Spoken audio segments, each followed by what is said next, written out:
Hello and welcome to the latest episode of The Game Plan. Season 2021, one of the remarkable stories has been how the Roosters have remained relevant despite all of their setbacks. They've been missing a lot of their stars for most of the year, including Boyd Cordner, Jake Friend, Luke Keary, Brett Morris, Lindsay Collins, Sam Verrills and Victor Radley, who has missed 8 matches. Anthony Seibold. The big question is how the Roosters have had success this year despite all of those players missing.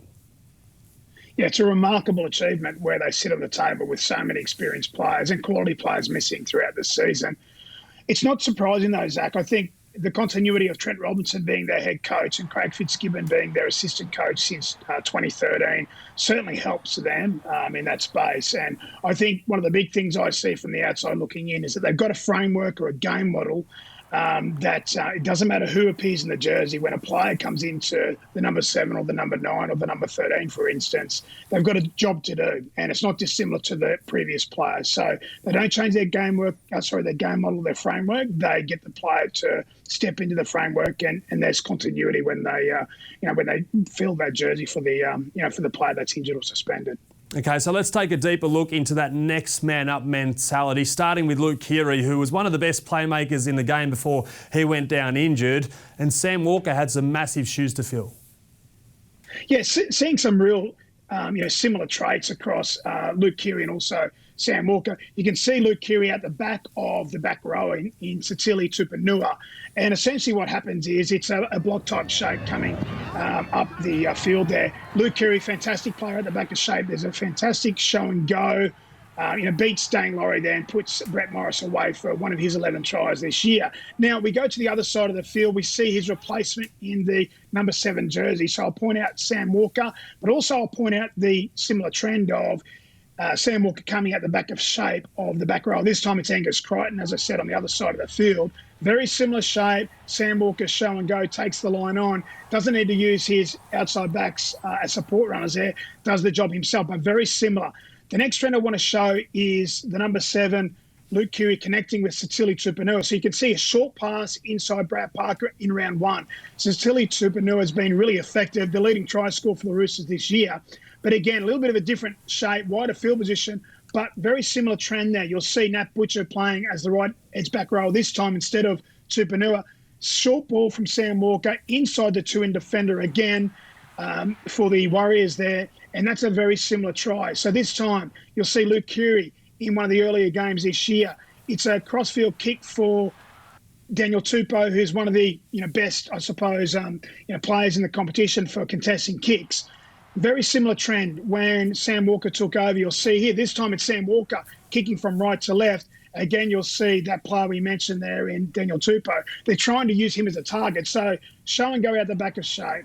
Short passes to their edge back rowers and kicking or crossfield kicks for Daniel Tupou to contest are the similar traits within the framework that the Roosters coaches have set for their playing group in 2021. Sieves, a couple of weeks before the 2021 season started, I had a chat to the Roosters captain, James Tedesco, and I asked him about whether Sam Walker was ready for the NRL. He said, look, I think he's a bit small, doesn't have enough experience just yet. Fast forward 6 weeks into the competition, he's thrown into the deep end. How tough would that have been to fill the shoes of Luke Keary? It would have been really tough initially, but I think, as I said before, going into a team that has continuity with their coaching staff in Trent Robinson and their assistant coaches, and having a game model or a framework that they can attach themselves to. So it doesn't matter whether it's Luke Keary in the 7 or Sam Walker. I think that's helped Sam Walker go into not only, I suppose, filling Luke Keary's shoes, but shining in the number 7 jersey this year. And when we talk about trying to replicate another player, Brett Morris, sadly, he had 11 tries in 7 games before he ruptured his ACL. He was forced to retire. It was one of the real sad storylines of this year. But another bright spot for the Roosters because they've got these players in the production line that can just come in and fill the shoes. Yeah, Brett Morris scored 11 tries before he was tragically injured, rupturing his ACL against Newcastle Knights during the season. Now, his replacement, Matt Ikuvalu, who stepped into that, right side wing position. He's also scored 11 tries. Now, Ikavalu's not playing at the moment. My understanding is he'll be back this week or next. But he filled his shoes admirably when Morris went down. But again, I want to show you the traits of the try-scoring prowess of both those wingers. So there's a long pass to Morris to score in the corner. So Sam Walker's renowned for that cutout pass. So this is a few weeks ago against the Cowboys. Again, Sam Walker, he's got to the two-in defender and Jake Granville there, throws that cutout pass to Ikavalu, who does a fantastic job again finishing in the right-hand side corner. So very similar trends. This time, you'll see Tedesco at the back of Victor Radley there, passes the ball to Sam Walker, who again finds that man, Brett Morris, earlier this year to score in the right-hand side corner again. So all those trends that we're seeing there, Zach, are cutout passes or lob passes. Just the next one I want to show you is again from shorter field position. But there's a cutout pass from Sam Walker to Matt Ikavalu, who scores in the other right-hand corner. Now, last but not least, Ikavalu is very good in the air, very similar to Daniel Tupu, but on the right-hand side. So Morris and Ikavalu also kick targets. And this is Luke Keary kicking the ball last year against South Sydney Rabbitohs. There's Morris get up over the top of his opposite winger. This time it's Tedesco kicking for Ikavalu against the Melbourne Storm. So, again, think about the framework or the game model that Trent Robinson's installed there at the Sydney Roosters. It doesn't matter who goes into the position. The famous New England Patriots coach spoke about when you come into the team there at the Patriots, you do your job. That's the only slogan or mantra they've got on the walls there at the Patriots. It's the same sort of mentality or same motto that I think Trent Robinson must use within the Sydney Roosters hallways, because they have a next man up mentality, but it's do your job. Do your job inside that framework. Luke Keary, big player, big loss. Brett Morris, big name player, big loss. But none come bigger than losing your skipper, Boyd Cordner. Sadly, we didn't see him play again. He was hopeful of returning mid-year. But inspirational leader, yes, but it's his true warrior-like ability on field where the Roosters should have felt a loss. But again, they've got another player in Angus Crichton who just comes in and does a job that their skipper used to do. Yeah, Boyd Cordner, inspirational skipper for a long period of time. I've never met him before until I've been in the bubble here. The Knights are sharing the facility with the Sydney Roosters, and I've seen him in the gym a couple of times. What an impressive man he is. You can tell he's a real leader. And although he's retired, he's still around the group up here in the southeast Queensland bubble with the Roosters. Now, big shoes to fill, but Angus Crichton's done a fantastic job in 2021. So let's go back to 2020 and have a look at Boyd Cordner playing with that man, Luke Keary. So again, what you'll see here, you'll see Boyd Cordner taking off the inside shoulder of Adam Reynolds, which is one of his real strengths. Line running is a real strength of Boyd Cordner, particularly close to the line when Roosters are attacking opposition try lines over the years. Now, he runs straight through Adam Reynolds and goes and scores the try for the Roosters. Now, what we see this year from Angus Crichton is very, very similar.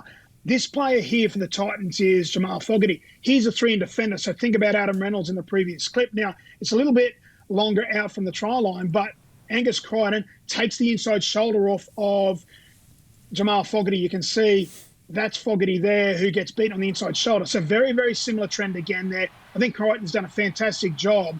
One of the other weapons of Boyd Cordner is close to the line. They find him inside three-in defenders and inside two-in defenders. Now this time you'll see Boyd Cordner being picked up by Luke Keary inside Campbell Graham. The previous example I showed was inside Adam Reynolds. Boyd Cordner, he was almost unstoppable close to the line. Now, the trend that I've seen this year within the Roosters attacking framework is picking up Angus Crichton short. Now, it's inside Cherry Evans, who's a three-in defender, but there was an opportunity and plenty of space through here for Angus Crichton to bounce up, very similar to the Boyd Cordner example. But finding Angus Crichton close to the line is a real weapon this year. Again, we go back to 2020. There's Luke Keary finding Boyd Cordner short, pulls out of the tackle there of Sean Johnson for the Sharks and scores the try. So again, this time it's Tedesco finding Angus Crichton close to the line on the Brisbane right-hand centre there, and Jesse Arthurs spins away from the defender and scores the try. So it's remarkable the similar trends or similar traits that we see from Boyd Cordner and Angus Crichton. But what a worthy replacement he is. But he's got big shoes to fill, but I think he can get the job done going forward for the Roosters in the left-hand side position there. Looking back at that vision from 2019 and 2020 seasons of Boyd Cordner, I was wondering what I missed the most about the inspirational skipper, and it was those really hard lines that he ran. Also, another inspirational figure the Roosters lost this year, Jake Friend only managed 47 minutes of footy before he was forced to retire. Since then, the likes of Freddie Lussick, they've got Marshke, Adam Kieran, Sam Verrills have all filled in there at some point this year. Again, massive shoes to fill, especially when it came to off-the-ball efforts that Jake Friend was renowned for, but would maybe not be noticeable to the naked eye in terms of fans sitting back and watching on their couch.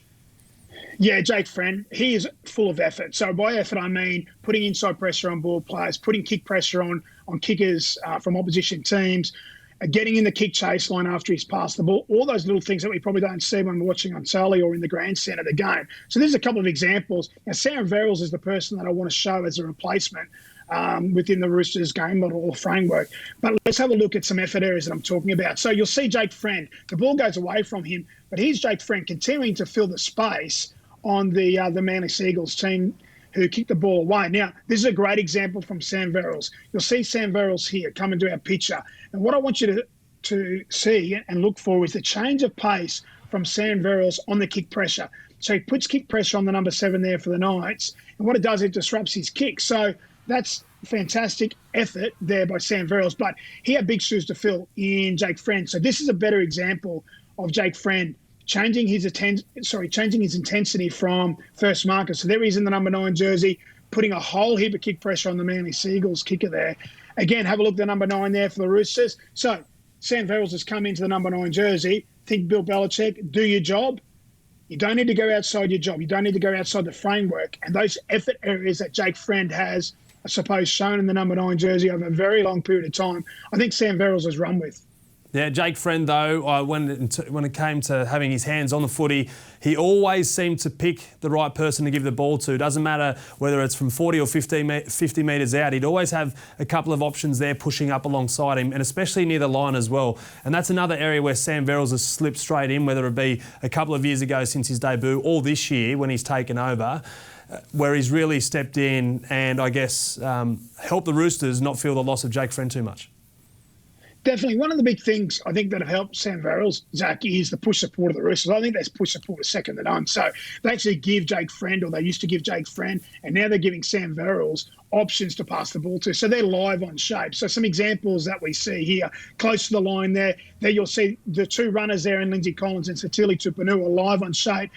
And Jake Friend finds the right option there in James Tedesco. So you can see here, there's Lindsay Collins and that butcher pushing up on Verrills. So Verrills has got options. He can also pass at the back to Hutchinson there in the number 6 jersey, but he hits the support runner there short and Lindsay Collins close to the line. So Lindsay Collins runs a great line, but he's live, so he's an option there for Verrills to run to. So this time there's Jake Friend finding the drop-off runner in Joey Manu close to the line. So again, really good vision from the ex-skipper of the Roosters. There he is running out of dummy half in round 1 this year. Now, we've missed him during the year, but have a look at Sam Verrills. You'll see in the next clip, he picks the right time to run. The right time to run is when there's one marker or there's a man down in and around the play the ball area. And I think he's taken the lead there from Jake Friend. Again, think about the framework that I spoke about. Friend, fantastic kicking game close to the line. Verrills, fantastic kicking game close to the line. So you can see so many similar traits there, Zach.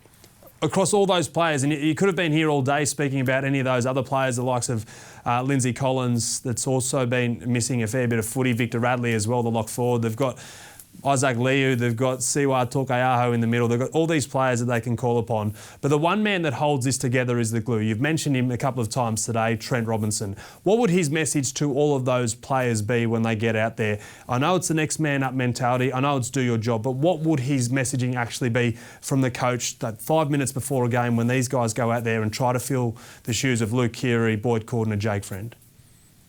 I think the transition for those players who come in for the injured or suspended players is that it's a mentality to, as you said, to do your job. But I think it's a mentality around the effort areas of the game. I think that's the big thing that I see in players who come in to wear a Roosters jersey in 2021. They really value the effort areas. Now, that's the messaging that I think that Trent Robinson and the other coaches would give their players. When you come in to fill the jersey, it's an easy, I suppose, transition because they can, have continuity with their framework or their game model. But it's about doing the little things that people in the grandstand or on TV at home don't see. It's the effort areas around kick pressure, kick chase, filling a space when the ball goes away from you, changing your pace or changing your intensity with regards to your line speed. It's all those little things, because they don't take skill, they don't take talent, they take effort. So I reckon Trent Robinson would be reinforcing those little effort areas, or the 1%ers people might commonly talk about. That's the big messaging I think that he would give those players who come into the Roosters team. And I don't think they talk about replacement players. I think they talk about, if you've got the jersey on, you're in the side for a reason, and you go and do your job, as the famous American NFL coach Bill Belichick speaks about. Okay, so with the Roosters, believe it or not, they're still in fourth spot, 2 weeks to go to the finals, despite missing all of those players. How big an achievement is that for the club? I think it's an incredible achievement, but I don't think that Trent Robinson would be, thinking that they've done all they've set out to achieve this year. I think they've got plenty of improvement left in them. I see some players coming back before the finals, in Josh Morris and Ikavalu in particular. Those two guys are going to add to the team. Crichton will come back from suspension, so I think they've got a couple of years to go, but. I've been super impressed with the way they carry themselves. As I said, it's a really unique situation up here, Zach. We've got 4 teams all living in the same complex, and it's they carry themselves very impressively. They always shake your hand, look you in the eye, and say hello, and I think that's really impressive. And it stands, I suppose, they stand up as good people, not just good footy players. So I've liked what they've done this year, but there's plenty more to go for them. Well, they lost the Raiders in the semi-final last year. I remember Trent Robinson sitting down in the press conference and saying that he didn't have all of those spinning plates aligned at the right time. Hopefully for Roosters fans and everyone involved in the club, they have them all aligned and they can do something special in September. Anthony Seibold, as always, thanks so much for your insight on the game plan. Good on you, Zach. Cheers, mate. And thank you for tuning in for another episode of The Game Plan. We'll be back with more next week.